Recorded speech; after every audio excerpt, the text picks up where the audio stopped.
कधी मुख्यमंत्र्यांची आई काढतोस? चित्रा वाघ सारख्या एका सन्माननीय एवढ्या मोठ्या नेत्याला तू खालच्या स्तरावर बोलतोस? लायकी आहे का तुझी? आता मला तर शरद पवारांच्या राजकारणाबद्दल काही बोलायचंच नाही. मला तर असं वाटतं की त्यातल्या करणीचं फळ आहे की काय? रसद पुरवसाल त्याच्यामुळे घडले की काय?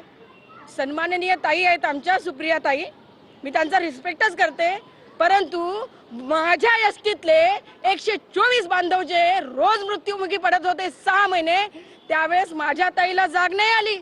माझ्या एसटीतले ट्रस्टकरी जे मृत्यू पडत होते त्यांना भेटण्यासाठी ताईचा पाय आझाद मैदानात नाही आला. परंतु आज या देशी बाजून आणलेल्या या जरंग्याला भेटण्यासाठी ताई तुमचे पाऊल कसे वळाले? भेटले ना तुम्हाला ते कर्माचे फळ? फेकला ना तुमच्या अंगावर बाटला?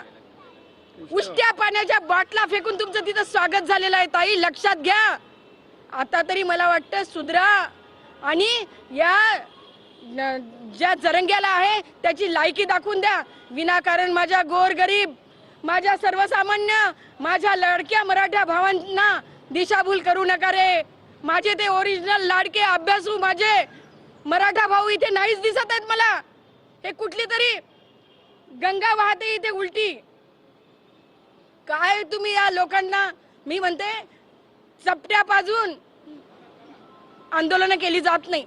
एसटीचं आंदोलन एक अमेरिकेमध्ये सुद्धा त्या आंदोलनाची चर्चा झालेली आहे. हे काय आंदोलन आहे?